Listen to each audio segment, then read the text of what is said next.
Welcome to North of the Broad. I'm your host, Karen Wyman, coming to you from higher ground on Ladies Island. I'm joined this afternoon by Taryn from Fresh Start Healing Heart. Welcome to North of the Broad. Thank you. I'm glad you're here this afternoon. We're going to talk about something that's pretty heavy, something that maybe viewers know very little about, and that's human trafficking. If there are people out there and they're watching and are not familiar with human trafficking, could you just give us some information about how you use that term here and how it impacts Beaufort County? Sure. Human trafficking is basically modern-day slavery in which any individual loses some sort of freedom. So it could be through the means of force, coercion, or fraud, and it could be through forced labor, it could be commercial sex. So any type of way that someone's freedom is taken away completely and they are forced to do any sort of act in order to pay back a debt that they owe that just seems to keep occurring or anything like that, that's human trafficking. Wow, pretty heavy stuff. And Fresh Start Healing Heart is an organization here locally that is obviously aiming to stop human trafficking.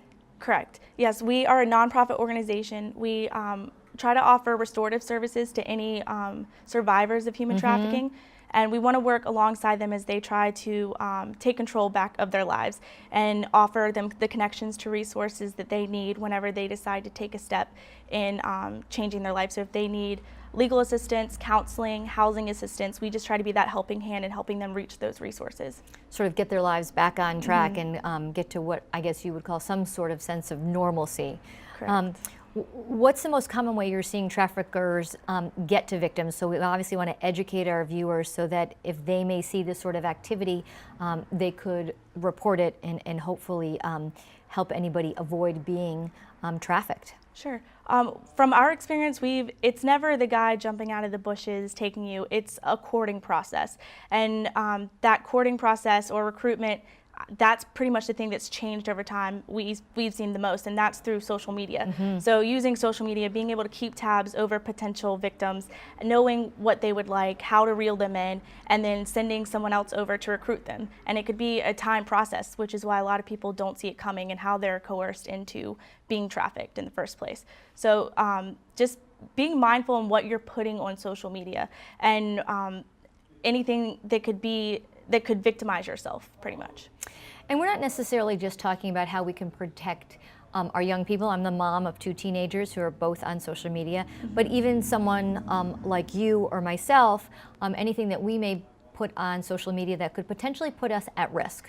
Correct. Yes, we've worked with some younger women from DJJ, and a lot of times when they were victimized, it was because they would put stuff on social media like, I really need money, or I hate my parents, I feel so alone. And then any of their friends that might be involved in something like that are sent to recruit them and say, oh, you need money, I have a friend, like, why don't you come with me? Like, run away, like, you don't need your family, like, they're doing whatever, so come with me and I'll help you through this. So anything that could be, that anyone sees as a void in your life, any perpetrator will eventually, they'll eventually find you and they'll reel you in if they see that. Wow, I mean, obviously things as parents and as just community members that we all need to be mindful of and aware of. Who can the community help? How can we help Fresh Start Healing Heart and the survivors of human trafficking? What can we do as a community to help your organization help those who've been victimized? What we mostly focus on is trying to create that awareness within the community, because it's not something that a lot of people here talk about. It's something that people think happens somewhere else, but it does happen a lot here in the Lowcountry. So raising awareness and giving us that outlet to be able to come talk to your clubs or churches or events or anything like that, so that people can understand what is happening, and so that way we can protect the community by first educating them. And then secondly, working alongside with the survivors, any kind of mentoring, or if you have any sort of connections that you think would benefit any of the survivors, if you're a financial advisor or you work at a clothing store, and like we have a lot of women that need clothes, so anything like that, any kind of networking or education purposes would help our organization. Wow, Taryn, a lot of great information. I mean, our time together is limited. There's obviously a lot we could continue to talk about, but I want to make sure that you get the opportunity to share contact information for Fresh Start Healing Heart. So if people are interested in helping, or they have resources that they could donate in order to help a victim, what's the best way to get in contact with you? They can go to our website, which is freshstarthealingheart.org, or they could email us at healingheartstart@gmail.com, and all of our contact information is listed on the website after that. Well, thank you for the work that you do in our community. I mean, I obviously know it's very important work and, you know, heavy work, and not something that people are willing to talk about.